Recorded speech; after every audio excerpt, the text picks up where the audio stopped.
I would like to thank you all for coming. I call this meeting to order. If you would all join me in the Pledge of Allegiance. I pledge allegiance to the flag of the United States of America.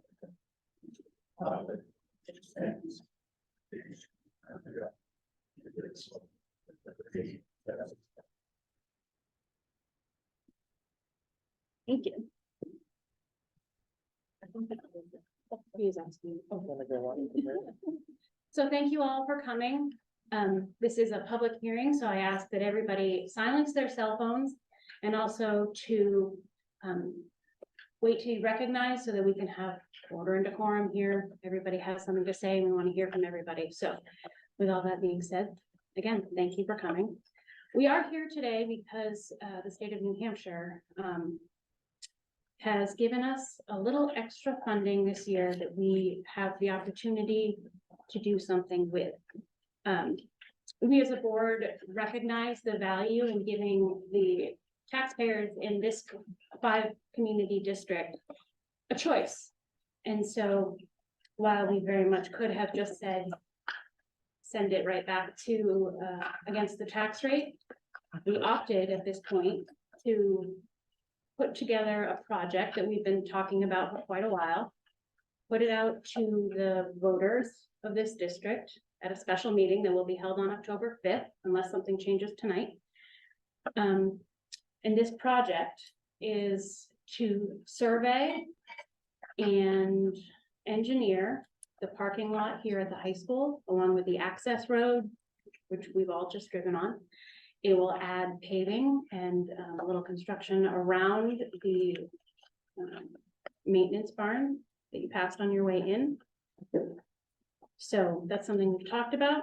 We want to give you the option to vote on that.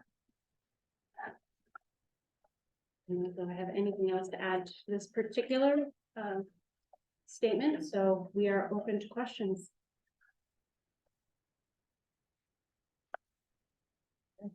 Dr. Silverberry. Good evening. I'm Terry Silverberry. I'm curious what the budget committee's stance on this proposal. The budget committee was not a part of this conversation up to this point. It was given to us through RSA 197.3A to have this special meeting. It's a choice that the school board got to make. So I welcome the opinion of many of the members who are here from the budget committee, but we haven't heard from them yet.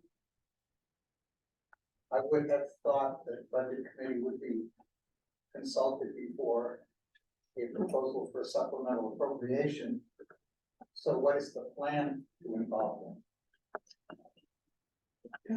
You know, the state law is kind of unique because of the way adequacy funding is given. We get adequacy funding every single year. There's no debate about how much it's going to be. It's what the state decides they're going to give us. This particular statute takes the budget committee out of the conversation. It's just by law, the board makes the decision if they want to hold a special district meeting, subject to this public hearing where people come forward and give their opinion about whether they want to spend the money or not. But it's unfortunately the budget committee is not part of the process. So we haven't researched that. I represent Charlestown Community in Newport State Legislature. What happens this week is the open window for filing legislation for next year. Tomorrow morning, I will file a bill to require a question of adequacy, not a question of where the funds come from. But whenever there's a proposal to spend, a supplemental appropriations is required, the budget committee should be as involved as they would be in the mental health. And put that position in the form of a bill. Hopefully a year from now, the legislature will have spoken. Sir, could you introduce yourself, please? My name is Bob Ross. Thank you. The amount is 350,000. The amount of Okay. And it was 280,000, 208, that you can spend on a parking lot. That is the your amount, budget for education or basketball team. Or this project. that is the amount that the state has determined that we can, have this hearing, have the vote, and appropriate for spending. It can be for anything that's school related. Anything that's school related, but there was more than just the 280,000 in FMRSD, correct? Absolutely. $358,873 is what, And the other 78,000 change is going directly back to the towns to lower the tax bill. yes. Okay. And so if it's just 78,000 going back to towns, how much is that gonna lower the tax bill per thousand? That would depend on which town you're in and how that particular rate Did is you break determined. that down tonight or when? That's on here, isn't I don't see dollar figures on this. It's great, all of this. Like, I mean, it would be great to know like how much per thousand Charlestown's tax is going to reduce. And how much per thousand Walpole's, looks like they might go up. Doesn't the tax rate have, I'm sorry. I'm just gonna, I'm gonna ask our business administrator, doesn't the tax rate have to be set before we can say what the tax are going to be? So, we have to determine which method we're going to be accounting for the expenditures before we can project how it would impact a community's tax rate. And it would be part of the tax rate setting process. So if the whole 358,000 is returned to the towns, what is that gonna do to the tax rate per thousand? Do we have that number tonight? Yeah, you should have it, because those are the sheets we got at our meeting. Right, I just need to open it up. Again, Terry Spilberg, Charlestown. If 216,000 of this is attributable to Charlestown, it would represent roughly 2/3 of a dollar per $1,000 of value. Okay, thank you.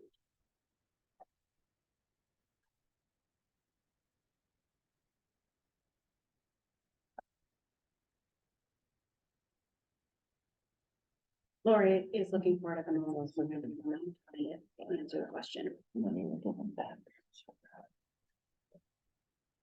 Unless you'd like us to move on, Lori. We can move on. Okay.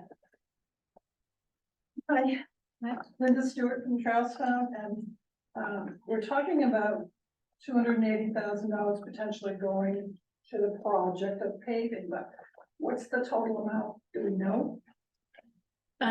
We don't know what the total amount of the project is going to be. There will have to be RFP, which is request for proposal, put out with the whole scope of the project that we need done. But in order to find out what we actually need done, we need to have a survey of the whole property that shows us the actual square footage of paving needed, the drainage that we have, the drainage that we need, all sorts of other things that are involved in a construction project of that magnitude. And do we know what the cost of that is?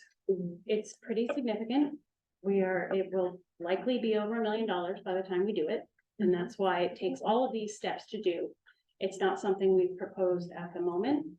So it is something that will be brought to the taxpayers in the future. So my concern would be if we take this money and spend it on this project, we're committed to that project. Actually, that isn't the case. So at this point, we don't have a survey of this property that is complete, that shows all of the drainage, that shows all of the utilities, that shows where every septic system is, that shows all of the water lines, any of that. And so that is something that's pretty important for us to be able to move forward with any of the capital improvement plans that we have. It's important for us to be knowledgeable. So in case we decide we need another greenhouse somewhere, we don't want to put it on top of a septic system. It's important information for us to have. And so doing this project right now sets us up to be able to do a whole multitude of other things. We really spent a lot of time thinking about, because we were thinking that we were gonna be able to move forward and start before, and then we found that we weren't able to use the money that we thought we were going to use. And so we looked at it, we were trying to move forward very quickly and realized that we were ahead of ourselves and that we really took a big step back, and because we were gonna just start paving. And So we did put out a request for proposals, and what we got back from folks about that request for proposals was that y'all need to take a look at what your project is and really get an idea of what it is that you totally need, because there's impact on the runoff. You have to know where that runoff's going and how it's affecting the streams. We don't have a second access or egress from the high school. So if something happens, like we had a tree fall across the access road, and everybody's kind of stuck in here. And so until they came and, I mean, they just came and took the tree away. So, you know, it wasn't a huge deal, but it kind of brought to our attention, oh, we need a second way of being able to leave or get emergency vehicles in if we needed to do that. And so it really is a thing of, this is gonna have to happen. We have the parking lot, if you look at the parking lot, you can see it should have been taken care of a couple of years ago. It's going to have to happen. The paving of the area around the bus barn has to happen, because the buses are sitting in mud, and they're like getting stuck in the winter, and that, I mean, it's not doable. And so either we're going to have to put money into future taxes for being able to do that, or we're going to use we're going to be able to start using some of this money that we have now to be able to do the planning and know what it is, so that we're not just kind of saying, oh, we need to take care of that, put the Band-Aid on that. Oh, we need to take care of that, put the Band-Aid on that. We want to do this in a way that is thoughtful and moving forward, where we're thinking about what we're doing, and we're doing it carefully.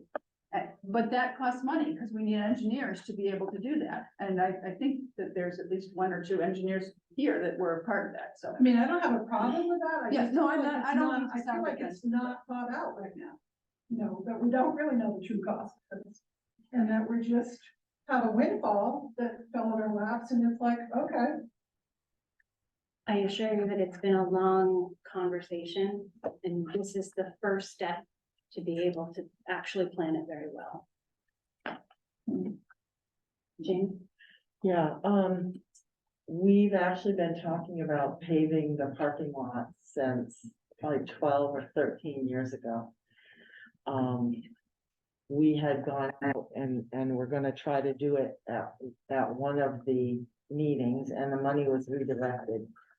And I think it's happened that way a couple of times.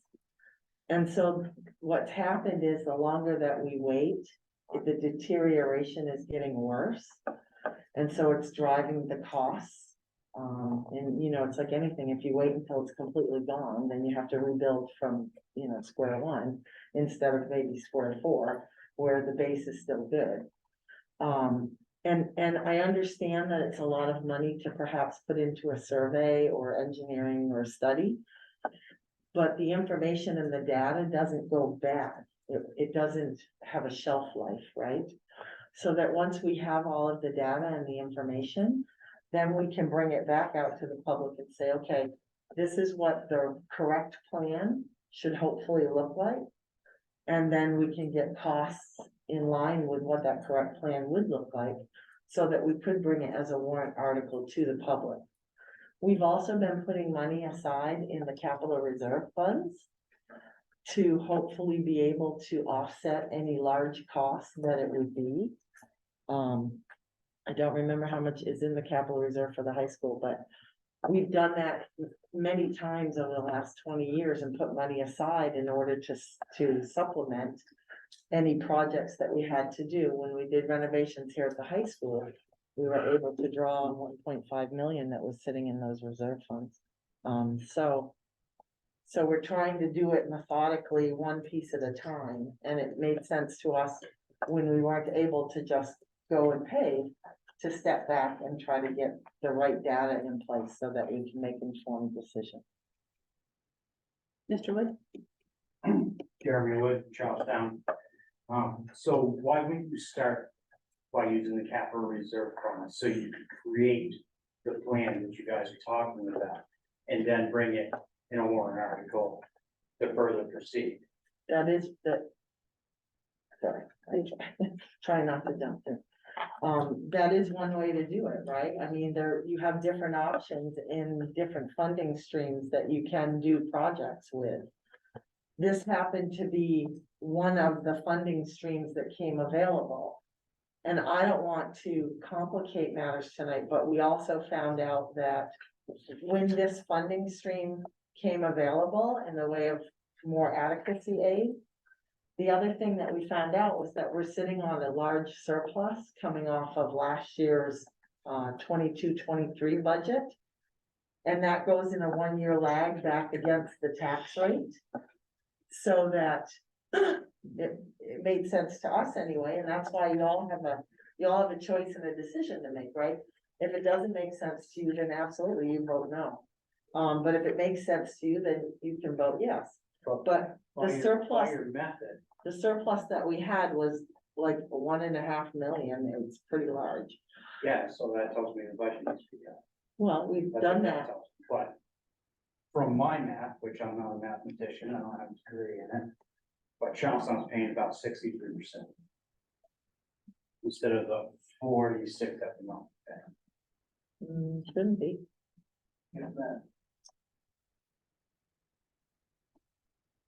I don't know where method 3, I don't know where all the methods are sitting right now, but you should have the percentages on the different methods. I believe, Mr. Pinson, did you have a question? Yeah, you mentioned another access road. Is that state mandated or is that something that comes from the board? That is something that has come from Homeland Security. For where? Homeland Security. Okay, is it funded by Homeland Security? No, So it's an unfunded mandate, so it's not required.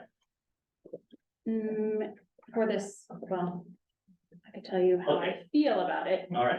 but I think this. Another question, you mentioned earlier that you didn't know where septic systems were and this kind of thing, and if you're gonna add something on, you need a survey to find out where wires are, whatever's underground. Is this because of lack of proper record keeping in years past, of things that have been done and nobody's kept it up? I couldn't answer that question. I don't think so, and I mean, We added a new septic system since 1967. Yes, Yeah, another leach field someplace that nobody knows about or anything like that. well, I know where it is because I've seen. So I don't the plan, understand why we need to have a big survey if nothing has changed as far as where these things are located. Because they're not all on one plan. What? They're not all on a single plan.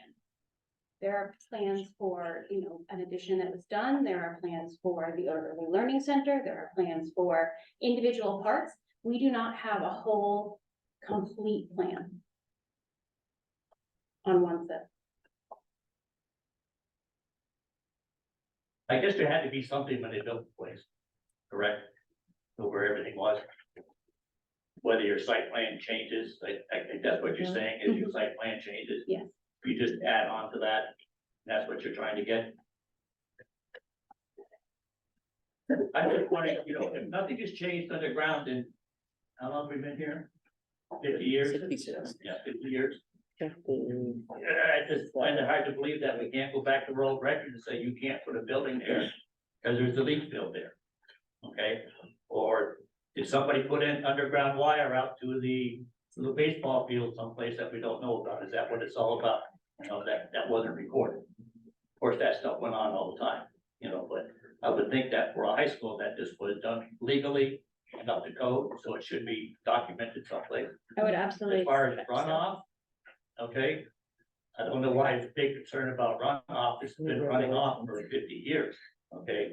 So I just don't, we know where wetlands are. We got a pond out there, you can see when you come in. There's wetland down over the hill here. Depending on how hard it rains, it runs off of Fall Mountain. Mhm. Okay, there's nothing nothing you can do about that. I hope you're not planning on putting a big berm up around there to keep water going someplace else. So I have a hard time thinking that we want to spend $280,000 on something that we are not mandated to do. It's nice to have. We are an agricultural school, as Jeremy said. Get a road grader, but put a new access road in out someplace else. That'd be a nice project for them. Have them cut down the trees so we don't have any big trees falling across the road again. A lot less expensive. Well, that in a simple way, that sounds very good. However, when we were talking to the people who actually do the building, who actually do the earth moving and do the actual building of this kind of earth moving that we're talking about, those people felt that they needed more information about where specifically they needed to put the drainage areas, where specifically how specifically to be able to do that we needed to have that done. We needed more information for them to be able to give us a bid. And at all of the information we got was that we needed to have a engineer be able to really know what the site plan was for.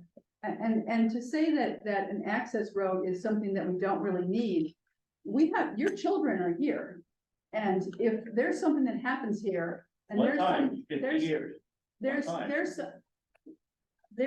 there's something that happens that you can't, I mean, I guess it seems bizarre to me to think that we would think that, It's another feel-good move, is that what it is? no, it's not a feel-good move. It's a safety move. It's a major safety move. So what are we planning on building out here? Does anybody know?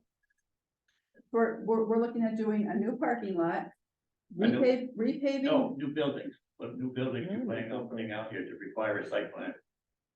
We're talking about doing some major activity in terms of putting in rebuilding the access road, doing the work around the transportation building that needs to be done, redoing the parking lot in a way that's going to last well again for however many years this parking lot has lasted.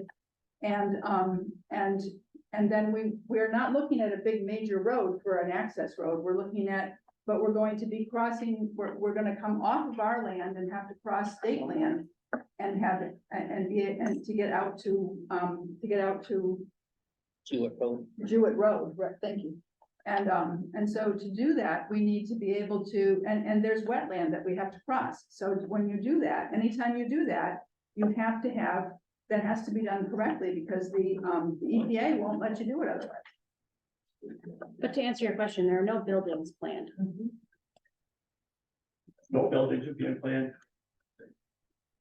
I think there was just some mention of some kind of renovation of buildings, maybe around where the buses park.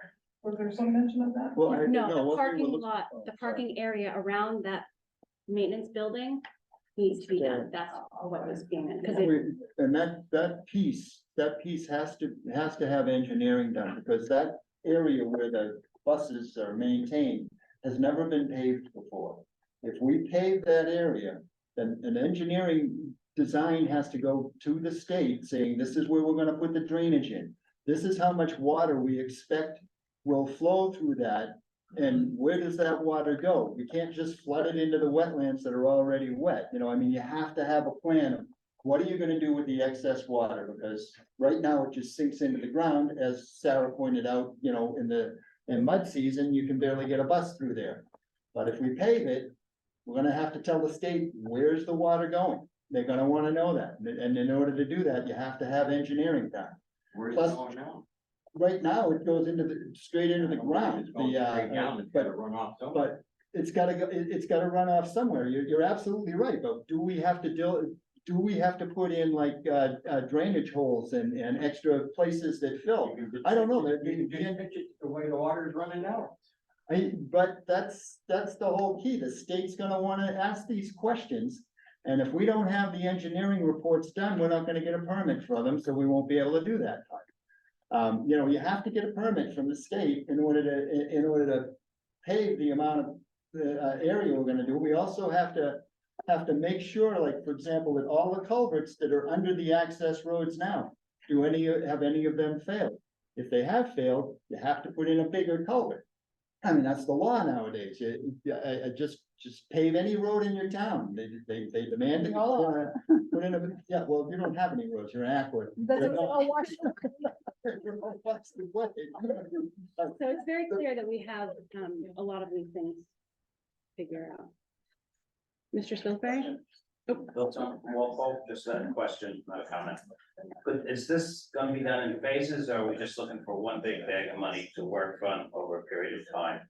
But it sounds like school buses, which if they're not taken care of, they're gonna break down, they're gonna require more money. It's gonna be an endless cycle of repairing. Can that area be, different areas as they prioritize be done? We came on the road, it needs to be, but I've been on worse roads, so it's bad, a lot worse. It needs it, not arguing any of this, but phases might sound a little easier for the taxpayer to swallow. We So definitely, what we're here for currently is the $280,408 that we are being allowed to spend. The eventual project that we would like to do, that isn't planned out, is not being brought yet to the taxpayers, is going to come in phases. So it's absolutely, something that you'll see in several different, $1 million is a big chunk for anything. absolutely. Mr. Spilsbury? I'd like to encourage the school board to decide tonight to pull the plug on this and reverse it. There's really very little reason to call the community of the 5 towns out on October 5th to have to vote this down. That's what needs to happen, and I predict will happen. I think that the questions and answers we've already heard illustrate several things. They illustrate that the plan hasn't been fully studied, shaped, and quantified, premature, and ill-timed. But they further illustrate something much more important, and that is that this entire discussion is completely inappropriate in the context of increased adequacy aid. So this isn't just a random new source of funds, fungible and interchangeable with all others. This is not the annual budget cycle. This discussion is not being shaken out in the context of the capital budget.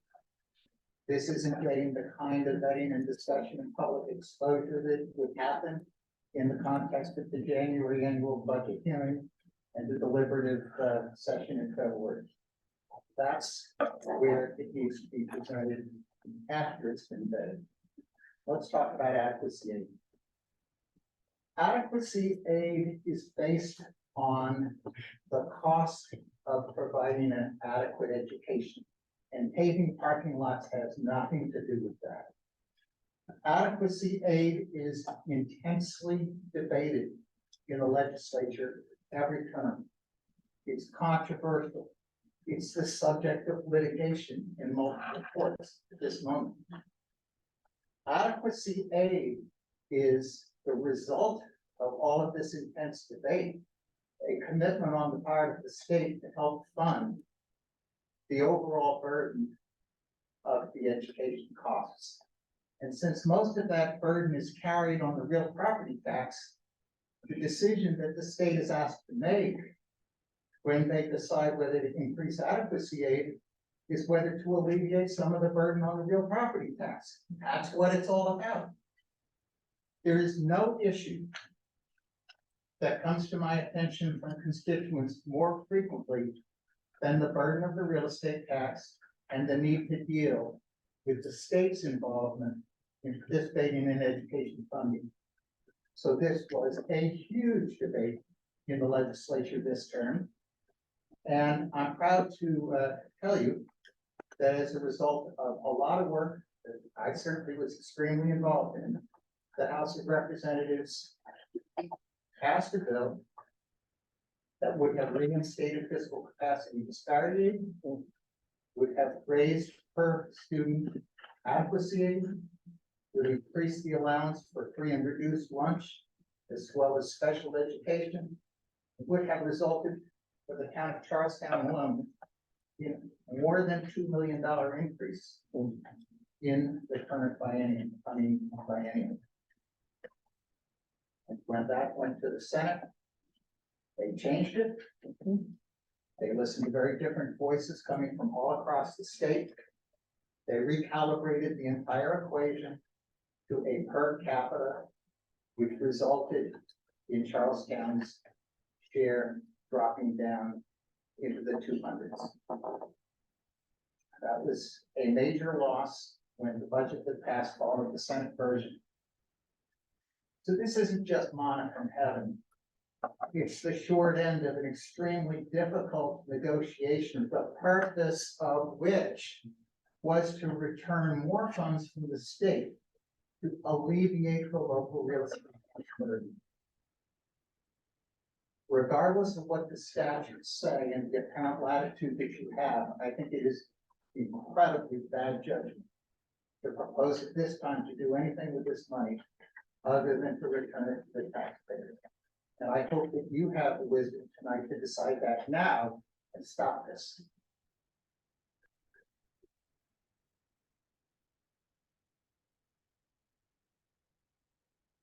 Lori, do you want to give us the tax effect? Okay, I believe the question was if the full amount was returned, what would the impact be? The change for the upcoming tax rate over the last year's tax rate would be an increase of $19.66 per 100,000 for Ackworth, 82.09 for Ofsted, 165.26 for Charlestown. It would be a reduction of $36.16 for Langdon, and it would be an increase of $68 for Walpole. Sorry, the tax rate in Walpole now is like $14, how could it be an increase of 68, This was per 100,000, right? so it goes up 0.68 cents. It would go down, I'm sorry, I had my brackets were wrong, so it goes up per Langdon, everybody else it's going down by that amount. Per 100,000. Going down by 1966 for Ackworth, 8209 for Ofsted. 19.1966 for Alfred. Yes, 0.1966 cents for Alsted, yes, so this is a different question, right? So you want the change in the tax rate? Correct. All right, so the change in the tax rate rounded to decimal points is 0.20 decrease for Ackworth. Yeah. I'm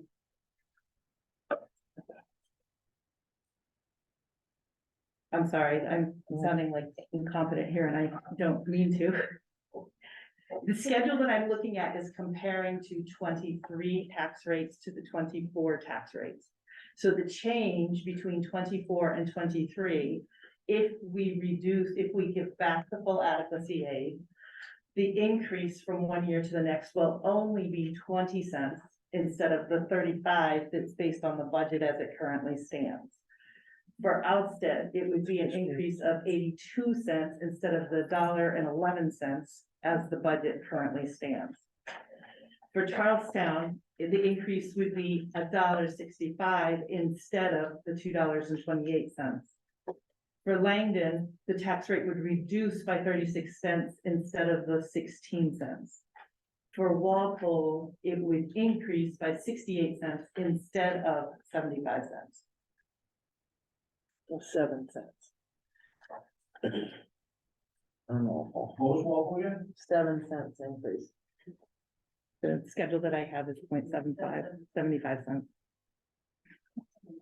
The difference between the two, though, is 7 cents, correct? Yes. Yes. What was the 82, the second one was? Do you want the difference?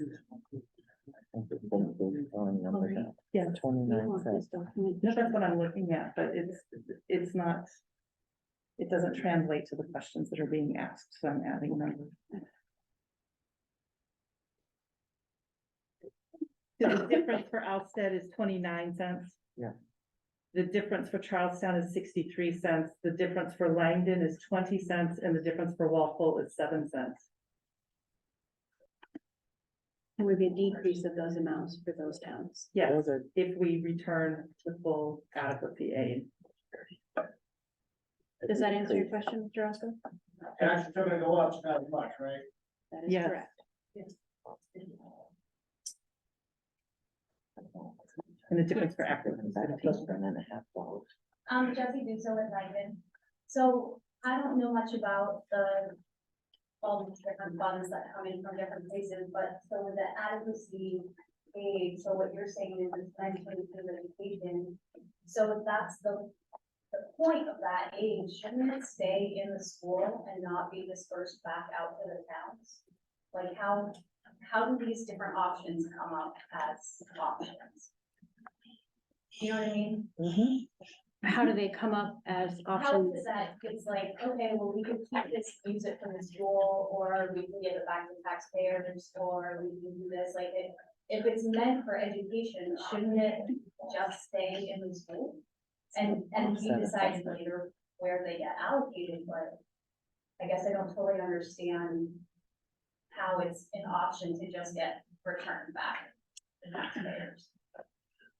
So the timing of the change in adequacy occurred after most districts had already adopted their budgets for the current year.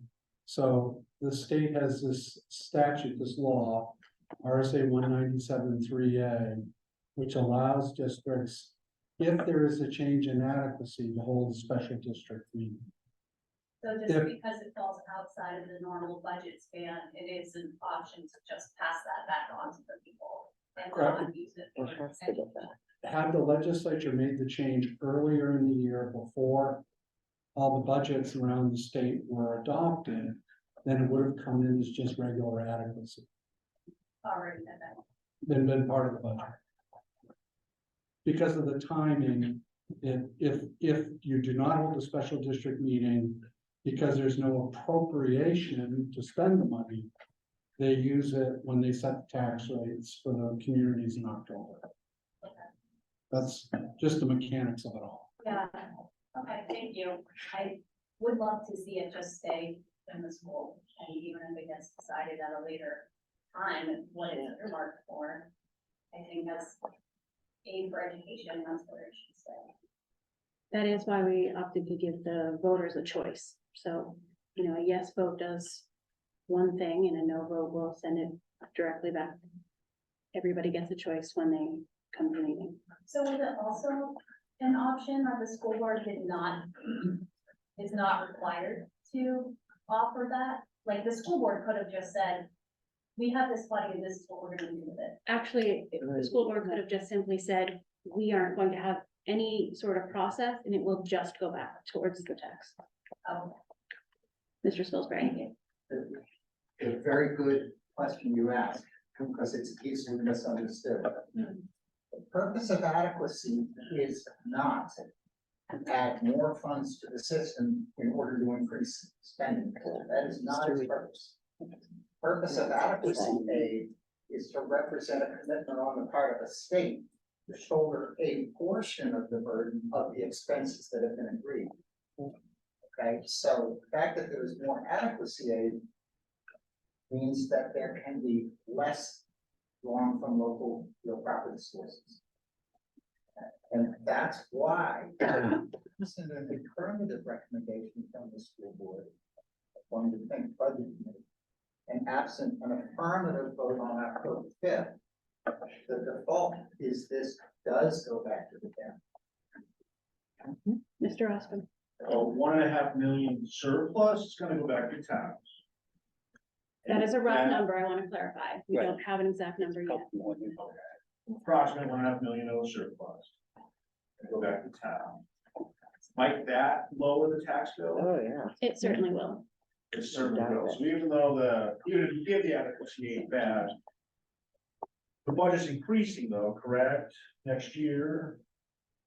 Yeah, So if we give the 1.5 million back, the rate is, actually still gonna go down across the time. even though the budget's going up, We don't know exactly what that will be yet. you don't know. So, So even though Charlestown's getting a 63 cent reduction over the proposed tax rate that's in plan now, when you put the 1.5 million approximate surplus, they still might be paying an additional $1.65 in taxes. No. With the. Can you get that, Jamie? No, so tax rate setting is, there's a lot of pieces that go to it, Sure. right? When you do your assessment breakdown. And so, so to think of it in basics would be that if, say, we had 1.5 million, right?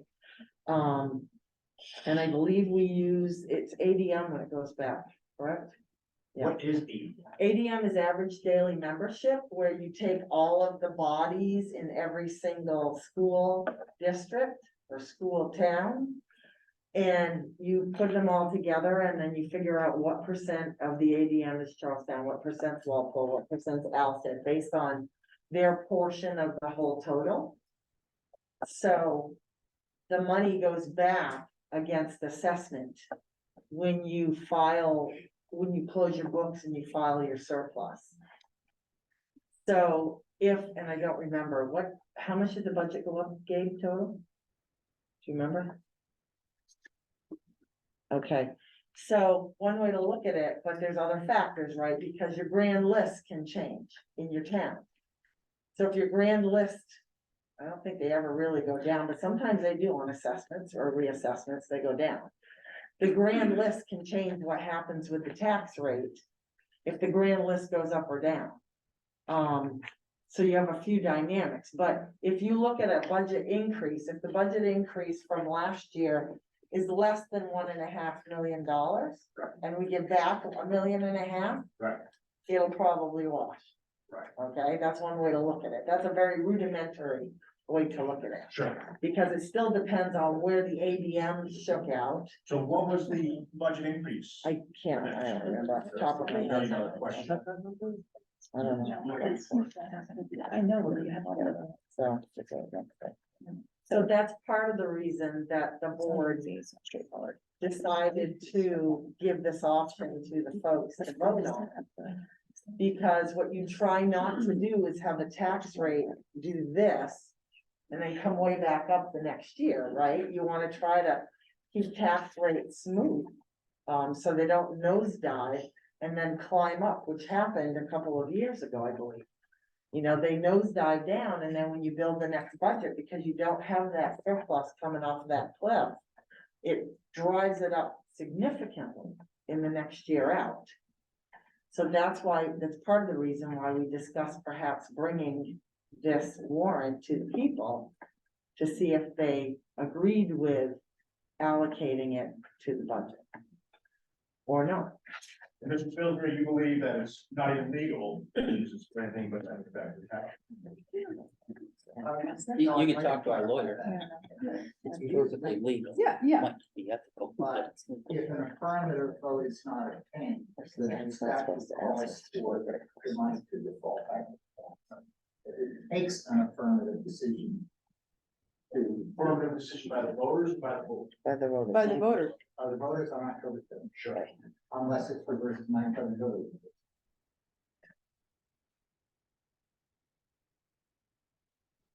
Mr. Broom? I had several questions coming in tonight, but fortunately most of them got answered, so that's good. One actually got right, so I wasn't even thinking of, which is the issue with budget committee. No question, the budget committee's got nothing to do with this. It's not the budget, it's a separate warrant. Well, we do check in with a ought to pass or not to pass on every single warrant article that raises money or appropriates money. I'm not sure why this one would be different, but you know. Just the way the state law is written, it says the entire chapter RSA 32, it does not apply to this process, which is the budget committee statute.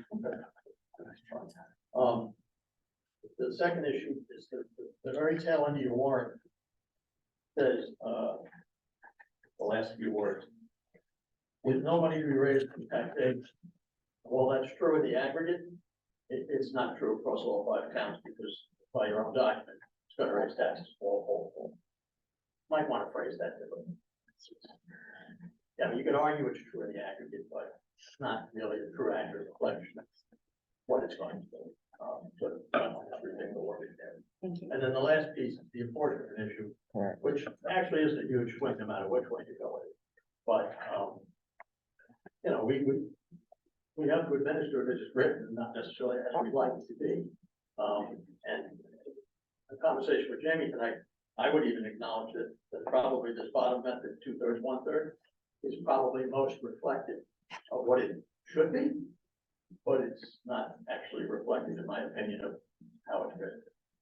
If I had my brothers change it, I would change it to this bottom section, but the portion that relates to the bus barn is different than the portion that relates to everything else, and would be treated differently.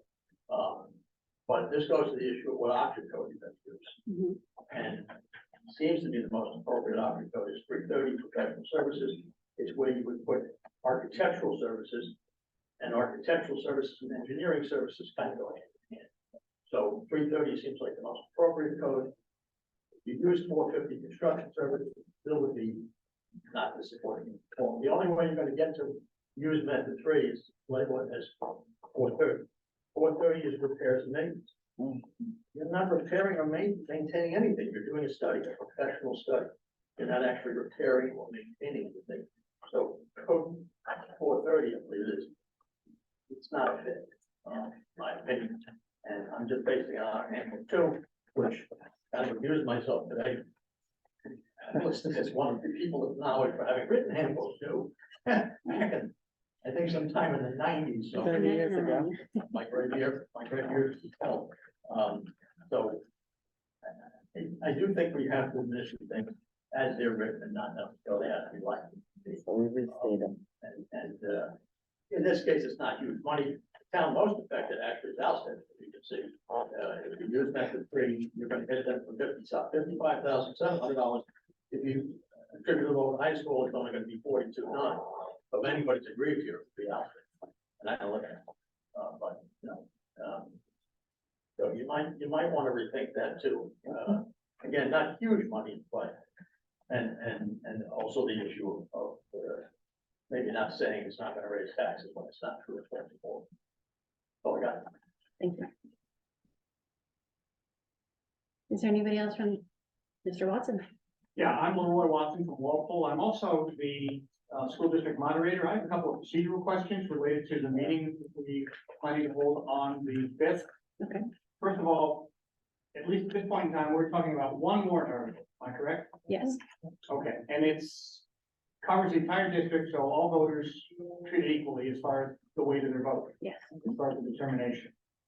Also, as I understand it, this will determine the fate of this warrant article. We don't have a future ballot that occurs. So at the end of that evening, we know what has happened Yes. That's correct. by the vote of the voters who attend that meeting. Yes. Okay, and the last procedural question I had is under this procedure for a special meeting, are there any limitations on the germane amendments that can be offered by members of the public? I believe you can amend the amount up or down. Okay, The form of the question, I don't know that you can go much. I don't think you can amend it to be 0, but I think you can amend the number up or down. I have a question on that, because I believe the state only permitted us to. I'm sorry, you can't amend the number beyond this, sure. but you can amend the number down. You can't get more money than the state is. Right. I'm sorry, that, you need to be corrected there. You can't go beyond 2 million. But I'm so used to answering that question. Yeah, you can amend it up or down. It just, but this one you can't amend up. But it could be amended down. Good, And then at the meeting on the 5th? at the meeting. Meeting on the 5th. Meeting on the 5th will be here. Yes, in the auditorium. Nancy? Nancy Hogan, Charlestown. I would assume that they all all the voters would have to be registered voters of the town. Yes. So that the supervisors of the checklist will need to be there to check this. Absolutely. And they use the last checklist, so there would be no update to the checklist. The statute says they use the last checklist that was used. Okay, that's good. The last check. Yeah. Mrs. Putnam. Sheila Putnam, Charlestown. I'm supervisor of the checklist, one of the supervisors. So I get, you know, we need to check them in on the checklist, but is it going to be a handle? Is it gonna be one that we're counting each card? You know, for ballot boxes? Moderator should answer that question. If I may, at this point in time, in the past, when we have had articles that are town specific, I have issued color coded cards so that we know that town specific articles are voted on only by people from those towns. But since this is a district wide article, all votes count equal regardless of the town you're from, then I'll have issued one voting card that will be the same for all of the supervisors to hand out to voters. Now, in discussion with Misty, we probably weren't going to hand out ballot. In other words, to vote, yes, no, we tear it and drop it in the ballot box. We will have the ballot box there in case voters do call for that. I was prepared to do so, but my intention is not necessarily to print those up and distribute them until such time as, you know, we have the sufficient motion at the time of that meeting to have a secret ballot. That's a And very then- good point. Then the supervisors would have to be handing those out as they came in and got checked. So the preliminary intention is to use white voting cards with a count either by myself or those I appoint as assistant moderators to help me get the count, to determine the votes, either on amendments or the final vote. And then if we need to go to a secret ballot because of the will of the voters present, then we'll have that process in place, but we're not going to hand out those cards ahead of time. Does that answer your question? Yes. Okay. Go ahead. Maybe it's not a question for here, but, since we're using the most current checklist, we're not updating it between now and then. What, do I need to be prepared to register people at that? I think, I don't know the answer to that question. I would suggest you might want to give a ring to the Secretary of State's office. The statute just basically says you use the last checklist that was in existence. My guess is you would register people like you would normally register people who are new, but not hold a particular session to update. That's the way I understand it. Yeah.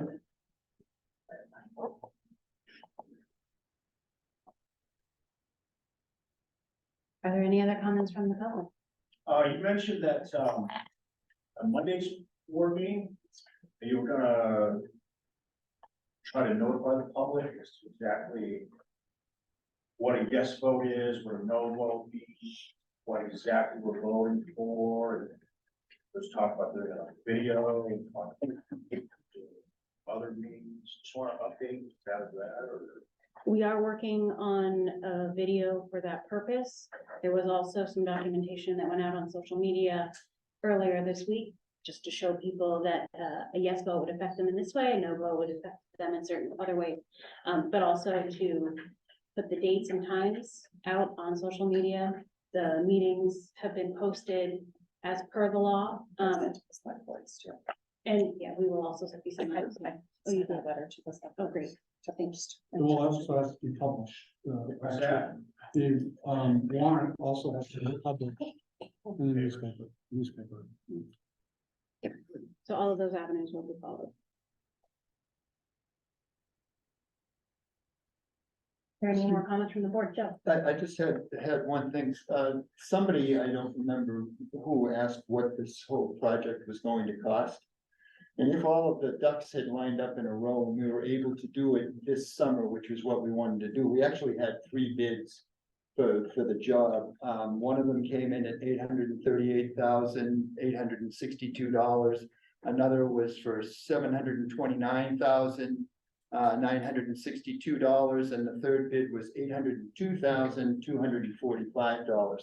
That would have gotten us the access road repaved, and the area where the bus barn is, we would have been able to pay that. That was the original plan for this, but we didn't. So somebody said we didn't know what the cost was. I had to go back and look at my notes. Ms. Stewart. Of those three companies that provided you a bid, did they all require an additional survey too, that you're saying that they need? Yeah, they actually did say, you know, where's the survey and. Okay, so their numbers they gave you were dependent Based on upon- that the survey had been done. But they, yeah, those, that was with this year's prices for paving and all of that, and who knows what it'll be when we finally get this done. Thank you. Jamie? Lori, do we know how much is in the high school capital reserve? Do you know? I do not know. I was looking Okay. in the annual report and I didn't see it Okay. there. My understanding was it was about 680,000 Yeah, plus whatever we add. another 250, right? 250. Yeah, so it's, the capital reserve is sitting very close to where they're going to go. Which hopefully, depending on what occurs, we could have all of the information gathered together so that could potentially go out to a warrant article for next year. Yep, does that warrant article? Yep, okay. So I heard from Andy, do you have a question? Comment? My mom said, if I don't have anything good to say, keep my mouth shut. So the capital reserve balance was 602,000 some odd dollars at June 30th, 2022. I understand that the warrant article passed, so we should be able to add an additional 250. Right, yeah, so 852. Thank you, Laura. All right. Seeing no more comments from the public. Mr. Salisbury. Thank you. Very spoken, Charlton. I'm a little hesitant to say this, but I feel it should be said. When it comes to state education funding, it is a constant struggle and uphill battle trying to shake more money loose for the schools. And I ran for the state house and was elected largely on a commitment to see what I could do. Those who see me watch, those of you who have watched me rise at deliberative meetings over the last 15 years know how many different ways I've been involved in trying to help make budgets and fundraising work. I have co-sponsored a bill to increase adequacy. I've co-sponsored a bill to reinstate fiscal capacity disparity aid. I've co-sponsored a bill to increase the threshold, lower the threshold for state special education money. And I worked hard on the budget and on the Ways and Means Committee.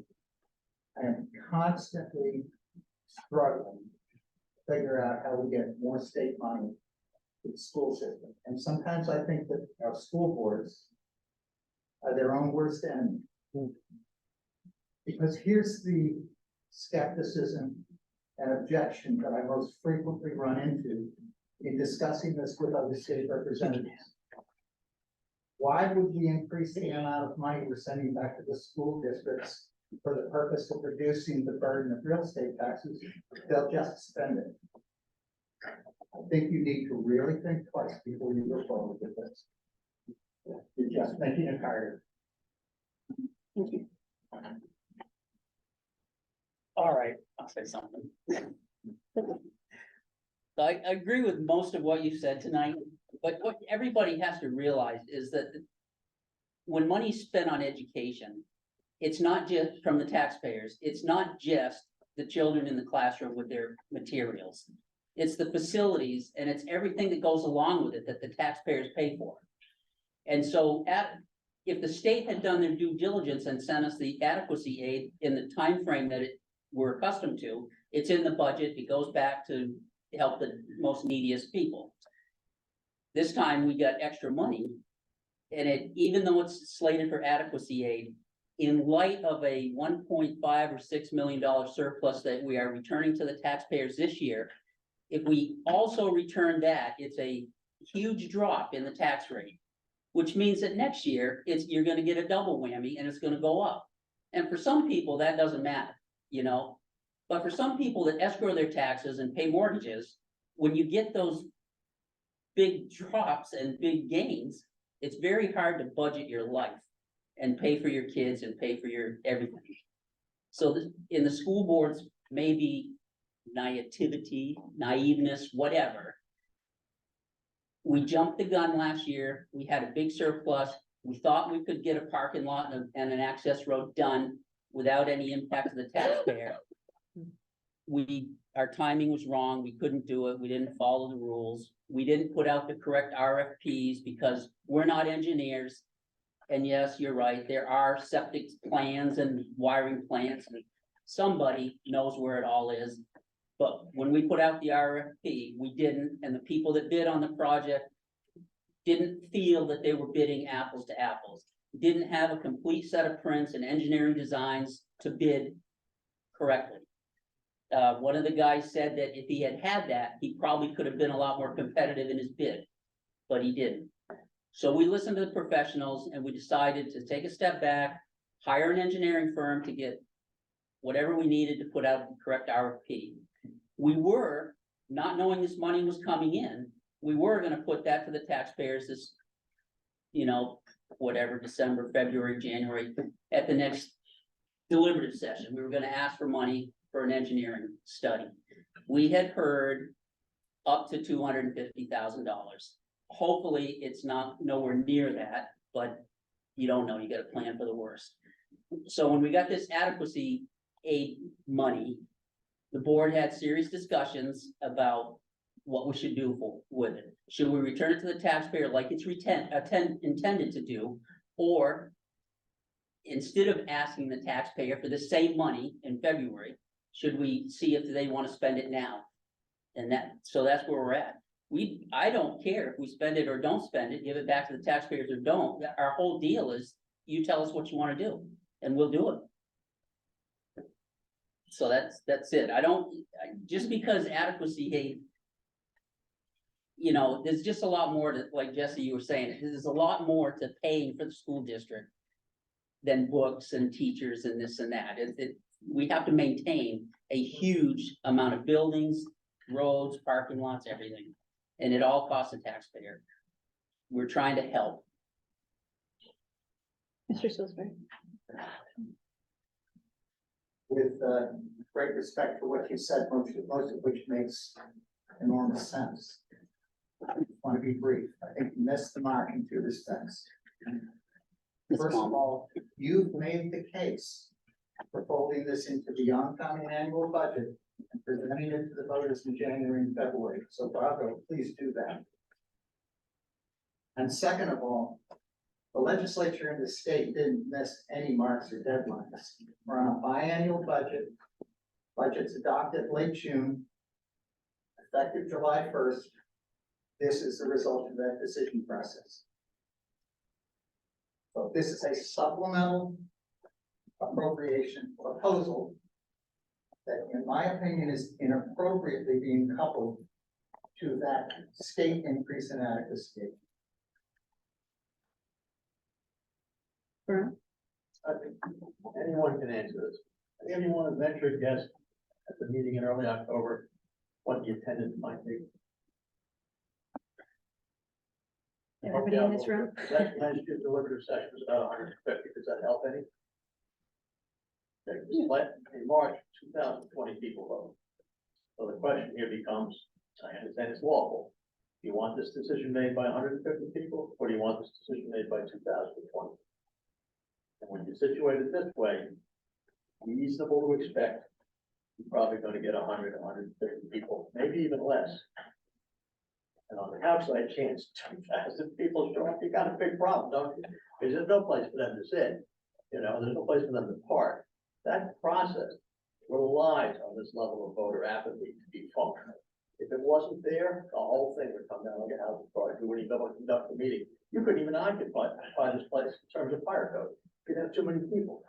So, you know, it isn't really appropriate for a decision like this to be made by what could potentially be even less than 100 people. Which is separate and distinct from what I might think about the actual proposal. Thank you. That is fun. The bottom, I have a question. Oh, we'll get to you shortly. the bottom line is that we're putting it forward for people we're gonna have to eventually spend the money to do the work that we're talking about. We were given the option by the state to either not use this money to kind of start things earlier and move us and as Jamie was talking about, affect the tax rate by bringing it unrealistically down and then a huge jump up. We wanted to put that forward to people to be able for the folks in the community to make the decision. If the answer is no, then it's gonna go back to the taxpayers and we will move forward with bringing the whole project forward to the taxpayers in the budget process. There's no question in my mind what you're proposing is lawful. I'm not questioning that. But that's the reason we're doing it Yeah, that way. no, it's clearly lawful. It's, you know, when 2,020 people show up in March, that's not even 20% of the age eligible voters, which is really pathetic, but that's a whole other discussion. When 100 people show up, that's not even 1% of the age eligible voters, which is even more pathetic. And, you know, how broadly or narrowly do we want decisions like this being made, regardless of my own personal position on the proposal? This is a procedural point of order, if you will. It's not any commentary whatsoever on what you're proposing, but the manner in which we actually conduct the vote. And, you know, as I said, on the remote change, 2,000 people do show up, you got a whole other problem. You know, so We'll meet in the broken down parking I lot. don't know, Mr. Vickers? You had mentioned that the paving went out for bid. Did the engineering go out for bid? So the engineering, I happen to have a family member who owns an engineering company in Charlestown. And, I mean, he doesn't know the scope of the whole thing, but he said $280,000 seems like an awful lot of money to engineer the parking. So I would suggest that maybe we send the engineering out for bid, and maybe we can hire a local person. That would be a good That's the one. plan, Wes. What's that? That's the plan But right now, we're trying to get $280,000 for it. to set aside in case they come back up to that amount. It does not mean the entire amount has to be spent or could be spent.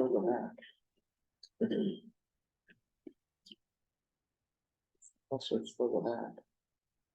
And as I'm hearing, if it does not get spent, it does go back to the taxpayer. So if the engineering study costs 100,000, we've agreed to do 280.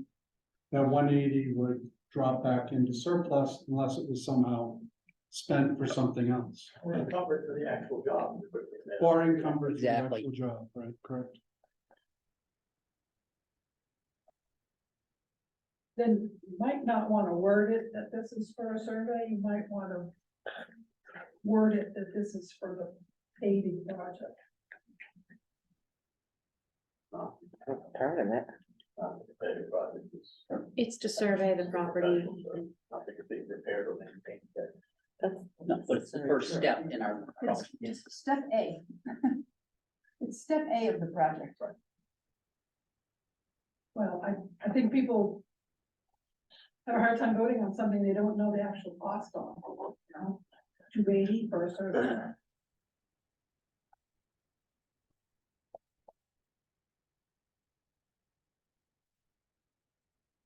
But this is a cart and horse problem, right? It's hard for us to put out bids and get people to bid on things that we don't have money to pay for. We have to have the money set aside first to be able to potentially pay for them in order to then get somebody interested in providing a quote to do that job. So that's what we're trying to ask for. We just want the money available, then we can go talk to engineering firms and ask them to come and do the quoting. On that note, it's a good point. On that note, as an alternative, this March, we proposed withdrawals from the capital reserve fund. One to do a study, the second one to do jobs, so of course, the first article passed. You know, and actually make them contingent on each other. If one passes and the other one fails, you can't do the job if you don't have the study. And if you get the study, but you don't get the money for the job, well, then what's the point of doing the study? So, you know, I mean, I understand it goes on the shelf, but still a pretty expensive document to put under the short leg of the table. So you could do them as, or just do them as all at one.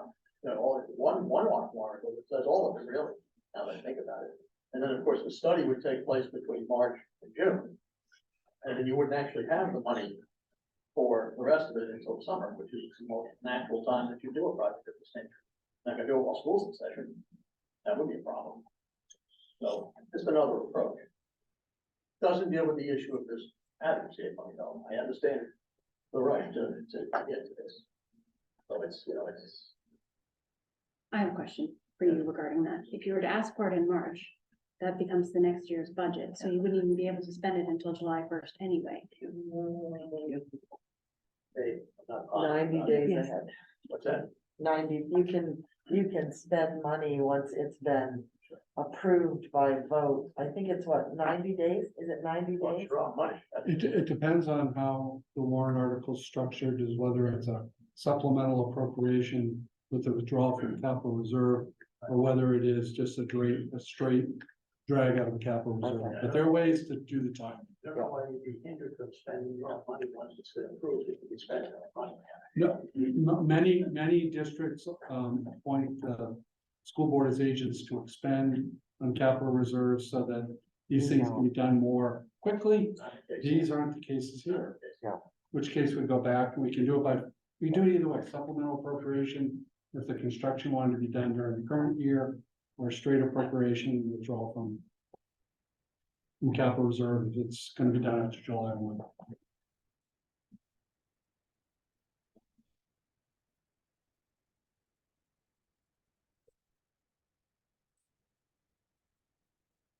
So what, did you have another question? No. Okay. So I'll broach the question that's been asked, right? In hearing folks' opinions tonight, do we want to move forward with this, or do we want to pull back? I feel like we should move forward. My feeling is to move forward. Is that a motion? Would anyone like to make a I'll motion? make a motion that we move forward. Or do we need a motion to move forward? You probably only need a motion, which is going to reconsider the original. motion. Right. So that was just I just wanted the opinion of each of the board members, that's all, not a motion. We already took a motion to do this. Right. Right, so. Have a lot of discussion.